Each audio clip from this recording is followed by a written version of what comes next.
Domestic violence. आपने एक movie तो देखी ही होगी, थप्पड़। एक थप्पड़ पड़ने की वजह से वो हीरोइन कोर्ट में चली जाती है अपने हस्बैंड से डाइवोर्स लेने के लिए। बस इतनी सी बात की एक थप्पड़, इस वजह से वो तलाक लेने पहुंच गई। बात थप्पड़ की नहीं, बात शुरुआत की है। आज वो थप्पड़ है ना, कल वो आपकी क्रूअल्टी में इतना कन्वर्ट हो सकता है कि वो मर्डर तक पहुंच सकता है, आपकी मानसिक पीड़ा तक पहुंच सकता है। बात सिर्फ थप्पड़ की नहीं है, बात क्रूअल्टी की है। तो इतनी छोटी छोटी जानकारी के लिए आप लोग मेरे चैनल को लाइक शेयर सब्सक्राइब कीजिए। Thank you. हेलो फ्रेंड्स, मैं एडवोकेट तनिषा। डोमेस्टिक वायलेंस क्या होता है, डोमेस्टिक वायलेंस का केस कौन सा व्यक्ति किस पर कर सकता है, डोमेस्टिक वायलेंस में कौन कौन से रिश्ते कवर किए जाते हैं, डोमेस्टिक वायलेंस कौन सा व्यक्ति, कहाँ रहने वाला व्यक्ति कहाँ पर कर सकता है उस केस को, डोमेस्टिक वायलेंस में कौन कौन सी पीड़ा होती है, कौन कौन से क्राइम होते हैं जो कवर अप होते हैं, ये सारी चीज़ें जानने के लिए आप लोग मेरे चैनल को लाइक शेयर सब्सक्राइब कर लीजिए।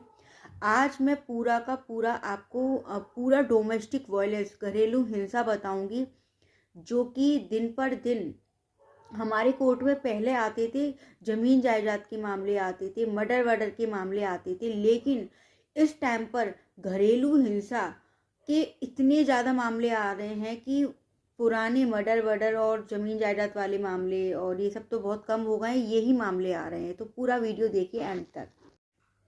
पहले जो डोमेस्टिक वायलेंस का केस होता था, वो सिर्फ एक महिला एक पुरुष के ऊपर कर सकती थी। एक ऐसी महिला अब एक ऐसे पुरुष के ऊपर कर सकती थी जो एक ही रूफ के अंदर रहते हों या रह चुके हों। जैसे कि एक महिला अपने देवर के ऊपर, अपने हस्बैंड के ऊपर, अपने ससुर के ऊपर, अपने भाई के ऊपर, अपने फादर के ऊपर, या ऐसा और भी कोई रिश्ते हैं उसके ऊपर केस कर सकती थी। लेकिन अब एक डोमेस्टिक वायलेंस एक महिला के ऊपर भी कर सकती है। जैसे कि बेटी अपनी माँ के ऊपर, बहू अपनी सास के ऊपर, सास अपनी बहू के ऊपर, बहन अपनी बहन के ऊपर, बहन अपनी भाभी के ऊपर, भाभी अपनी ननद के ऊपर, एक महिला के ऊपर भी कर सकती है। पहले ये सिर्फ एक पुरुष के ऊपर की जाती थी। डोमेस्टिक वायलेंस, बहुत सारे लोगों के माइंड में ये कंफ्यूजन होता है कि डोमेस्टिक वायलेंस का जो केस है, घरेलू हिंसा, एक परिवार में रहने वाले व्यक्ति एक दूसरे को मानसिक शारीरिक कोई भी पीड़ा देते हैं तो उसे डोमेस्टिक वायलेंस बोलते हैं। ये डोमेस्टिक वायलेंस जब हद से गुजर जाता है तो एक व्यक्ति कोर्ट में जाके जस्टिस पाने के लिए by the through of advocate help लेता है। तो लोगों को ये बहुत बड़ा कंफ्यूजन है कि ये हेल्प सिर्फ एक महिला ही ले सकती है या एक पुरुष भी ले सकता है।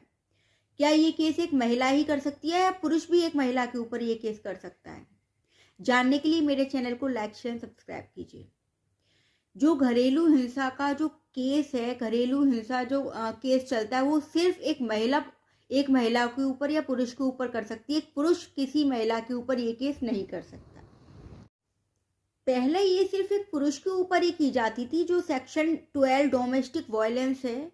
लेकिन कॉन्स्टिट्यूशन में राइट टू इक्वलिटी को ध्यान में रखते हुए ये डोमेस्टिक वायलेंस एक केस में एनी मेल की जगह एनी मेल या फीमेल, एनी पर्सन हो गया।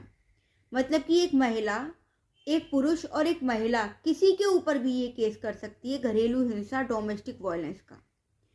केस का नाम है हीरा लाल वर्सेस कुसुम। 2016 में ये केस आया, जिसमें अमेंडमेंट हो गया कि कोई भी मेल मेंबर के ऊपर नहीं, एक महिला किसी मेल और फीमेल किसी के ऊपर भी ये केस कर सकती है। तो इतनी और भी अच्छी जानकारी के लिए legal page bye legal sister Tanisha channel को सब्सक्राइब कीजिए, शेयर कीजिए, लाइक कीजिए। Thank you so much.